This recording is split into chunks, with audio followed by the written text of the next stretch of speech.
बिस्मिल्लाहिर्रहमानिर्रहीम सल्लल्लाहु ताला अला मुहम्मद व अला आलिहि व सहबिहि व बारिक वसल्लम। उम्मीद है तमाम स्टूडेंट्स जो है वो खैरियत से होंगे। आज हम ब्रांच अकाउंटिंग का क्वेश्चन नंबर 7 करने जा रहे हैं। It is little bit different as compare to previous one, क्योंकि इसमें हम आज जो नई चीज़ पढ़ने जा रहे हैं वो इसी क्वेश्चन का आपके चैप्टर नंबर 7 का branch account written by M Arif and Sohail Afzal जो एडवांस अकाउंटिंग है उसका चैप्टर नंबर 7 का क्वेश्चन नंबर 7 जो है उसका पहला पैराग्राफ जो है वो इस क्वेश्चन को पिछले क्वेश्चंस की निस्बत डिफरेंट बना रहा है। और वो डिफरेंट जो है वो कैसे है, उसकी अगर आप पहली लाइन पढ़े ना आप अपने पैराग्राफ की क्वेश्चन के, तो जनाब वो उस क्वेश्चन के अंदर कह रहा है कि जो हेड ऑफिस है ना वो ब्रांच को जब भी चीजें बेचता है तो वो कॉस्ट के अंदर प्रॉफिट को ऐड करके तो फिर बेचता है। और जब कॉस्ट के अंदर प्रॉफिट को ऐड करें तो वो आपकी इनवाइस प्राइस बन जाती है। इनवाइस प्राइस मतलब वो वाली कीमत जो बिल के ऊपर लिखी हुई है। असल में चीजें जो हैं वो 100 रुपीज की हैं, परसेंटेज में मैंने लिखा है। और कंपनी जब भी अपनी ब्रांच को चीजें बेचती है, हेड ऑफिस जब भी अपनी ब्रांच को चीजें बेचता है हेड ऑफिस, तो वो उसमें प्रॉफिट ऐड करता है। सर कितना प्रॉफिट ऐड करता है? सवाल के मुताबिक मेरे भाई उसने जो प्रॉफिट ऐड किया है वो 33/1/3% ऐड किया है। तो 33/1/3% को अगर आप सॉल्व करें तो जनाब होल हमने तोड़ना है जो हम बचपन में सीख के आए हैं सही कैसे तोड़ते हैं। तो जनाब 33 को 3 से मल्टीप्लाई करें 99 आएगा, 1 उसमें प्लस करें तो 100, 100/3। इसको मजीद सॉल्व करें तो आंसर आएगा 3.33%। तो कंपनी जब भी, हेड ऑफिस जब भी ब्रांच को चीजें बेचता है तो जनाब वो अपने कॉस्ट के अंदर 33.3333 रुपीज एक्स्ट्रा ऐड करके तो फिर बेचता है। इसका मतलब जब ब्रांच को चीजें मिलती हैं तो उस वक्त उनकी कीमत जो है वो 133.33% होती है। ये मैंने सारी बात परसेंटेज में की है क्योंकि कंपनी जो है वो 33/1/3% प्रॉफिट ऐड करती है। किसका 33/1/3? तो इसका जवाब है भाई कॉस्ट का 33/1/3। तो इसका मतलब जो इनवाइस प्राइस है वो 133.3% होती है। तो अब ये बातें हमने ज़हन में रखनी है। इसका पेपर के ऊपर या आपके क्वेश्चन के ऊपर क्या इफेक्ट होगा वो भी ड्यूरिंग क्वेश्चन जो है वो देखते हैं। हमने सारा सवाल रीडिंग किया है, बुक आपके सामने होगी तो फिर अच्छी अंडरस्टैंडिंग होगी। तो लें जनाब, जो हमने इसके मुतालिक बेसिक चीजें पढ़ी हुई हैं जब तक वो ओके नहीं होंगी आपको ये क्वेश्चन समझ नहीं आएगा। सो मेक श्योर कि आप पिछले 6 क्वेश्चन को अच्छे से कर चुके हैं और किसी किस्म का उसमें कोई प्रॉब्लम नहीं है फिर आप इस क्वेश्चन पे आए। अगर नहीं किया तो आप जो है वो आफ्ताब अतारी ऑफिशियल पे जाएं, वहां पर ब्रांच अकाउंट की एक प्ले लिस्ट बनी हुई है, वहां से 1 बाय 1 तमाम लेक्चर्स देखते चले आए। ले जनाब, हमने ये पढ़ा हुआ है कि ओपनिंग सारे एसेट्स जो है वो किस नाम से लिखने होते हैं? बैलेंस ब्रॉट डाउन के नाम से। एक बच्चा आप में से मुझे बताएगा कि अमाउंट कितनी कितनी है। तो लें जनाब, ओपनिंग एसेट्स हम लिखने लगे हैं। जी मेरे भाई, ओपनिंग एसेट्स। सर 12,000 है स्टॉक। स्टॉक 12,000। डेटर्स डेटर्स है 1500। 1500। ये ओपनिंग एसेट्स हैं। इसके बाद मेरा बेटा अगर आप अपने क्वेश्चन को देखें तो क्वेश्चन के अंदर उसने सर एक्सपेंसेस भी डेटर्स दिए हुए हैं 80,000 हैं। और गुड्स सेंड टू ब्रांच भी दी हुई है। डेटर्स जो है वो बेटा 80,000 नहीं है, वो कुछ और 80,000। आप जरा गौर से देख लें। तो ले जनाब, इसके बाद हमने लिखना होता है goods send to branch. Goods send to branch. Head office ने ब्रांच को जब चीजें भेजी तो कितने की भेजी? सर 80,000। 80,000 रुपए की चीजें जो है वो हेड ऑफिस ने भेजी ब्रांच को। इसके अलावा हमने सारे एक्सपेंस जो है मैंने आपको बताया हुआ है कि बैंक की हेडिंग दे के लिखने होते हैं, क्योंकि हेड ऑफिस जब भी ब्रांच को पैसे भेजता है तो हेड ऑफिस ने उसे मेंशन करना होता है जनाब मैंने ब्रांच को भेज दिए हैं। तो अब जनाब हमने ब्रांच को जो पेमेंट की है वो की है एक्सपेंसेस के लिए, तो वो कौन कौन सा एक्सपेंस है? सर ये रेंट वगैरह rates set. Rent amount sir 3200। 3200। Next, salaries and wages salary and wages 4800। 4800। ले जनाब, हमने सारे एक्सपेंसेस भी लिख लिए हैं, और इसके अलावा उसने आपको लिख दिया हुआ है कि कैश जो है वो हेड ऑफिस को भेजा गया है। तो कैश जो है वो हेड यस। ऑफिस को आपको पता है जब भी भेजा जाता है तो हमने उसे बैंक की हेडिंग के तहत लिखना होता है। तो हेड ऑफिस असल में ब्रांच अकाउंट बना रहा है, हेड ऑफिस लिख रहा है कि मुझे ब्रांच ने पैसे भेजे हैं, सो मेरे बैंक में इजाफा हुआ, बैंक डेबिट और ब्रांच क्रेडिट। तो ये देख लें ब्रांच क्रेडिट हो गई है बैंक की वजह से, लेकिन ये बैंक में पैसा आया किस वजह से है? ये असल में उन्होंने कोई चीजें बेची होंगी या डेटर से पैसे सेल्स कलेक्ट किए होंगे। तो आप इसको चाहे कैश। कैश सेल का नाम दे दें या कैश कलेक्टेड फ्रॉम डेटर का दे दें, तो हम कैश सेल लिख लेते हैं। चीजें बिकी और चीजें बिकने के बाद हेड ऑफिस को पैसे मिले, कितने जी? 70 100। 70 100। 77 100। 77,100। लें जी, ये हमने लिख लिया। इसके अलावा मेरे भैया हमने क्लोजिंग एसेट्स जो हैं वो तमाम लिखने हैं।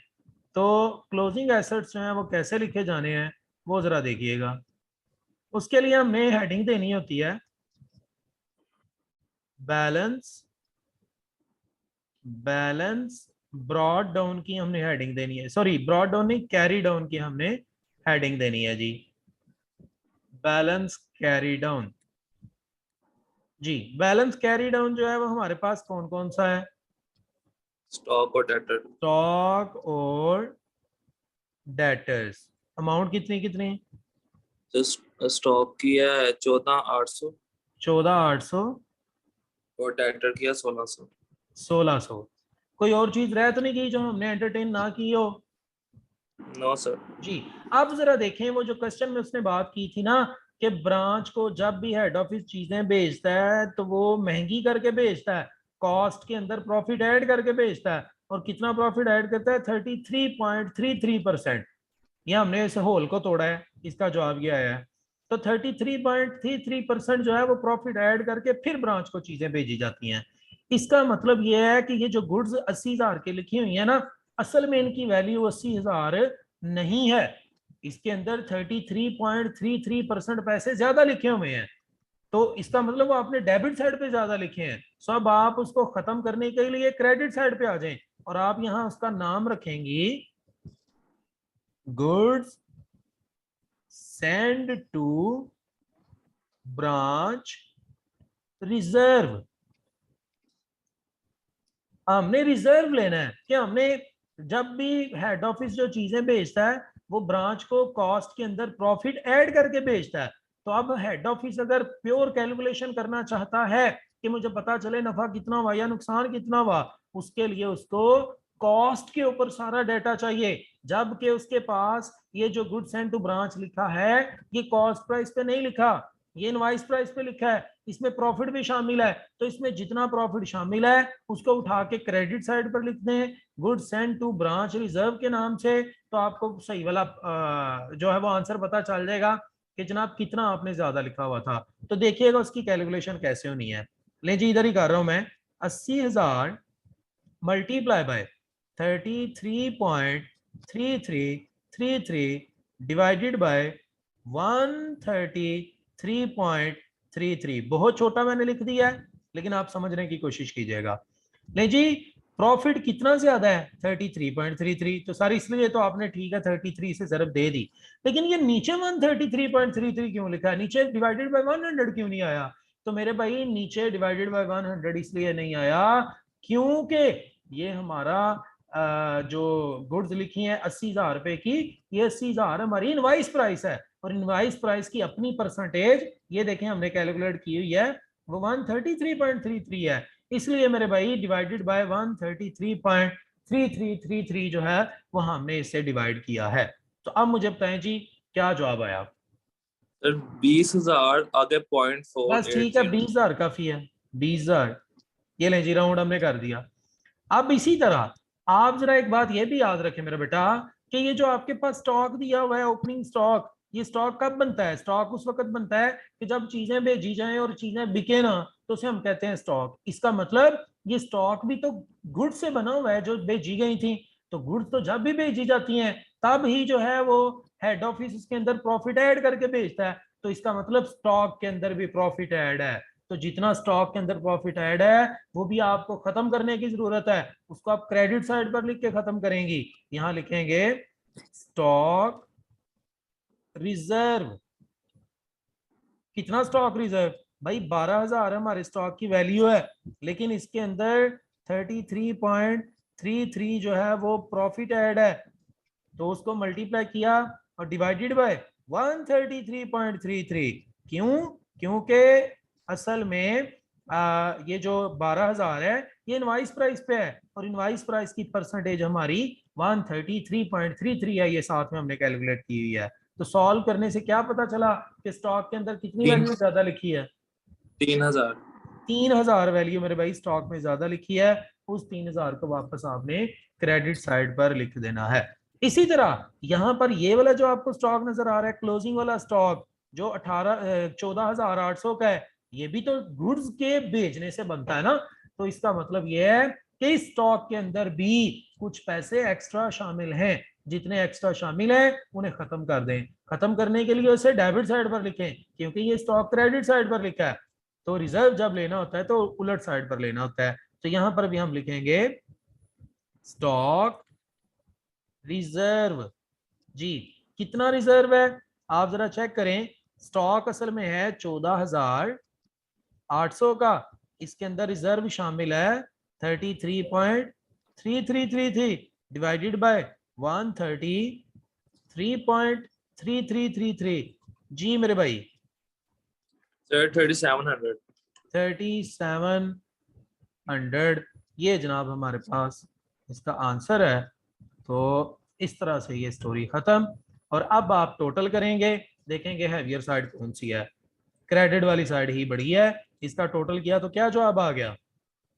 सर 1,16,500। 1,16,500 भी लिखें, 1,16,500। इसमें से माइनस कर दे तमाम ओपनिंग चीज, ये डेबिट वाली चीजों को, तो आपका आंसर क्या आ गया? 11,300। दुरुस्त है? जी दुरुस्त है। ले जी, इसका हमने कहना है कि हमारा प्रॉफिट एंड लॉस अकाउंट है। तो स्टूडेंट्स, आज का जो इंपॉर्टेंट काम था वो ये वाला था। आपको ये समझने की जरूरत है कि ये क्या था। नहीं किसी किस्म की समझ आई कोई, तो आप जो है वो जरूर कमेंट करके पूछ सकते हैं। वीडियो दोबारा देख लें तो बड़ी सारी चीजें आपकी क्लियर हो जाएंगी। सो आने वाले क्वेश्चन मजीद इंपॉर्टेंट है। So keep watching Aftab Attari official.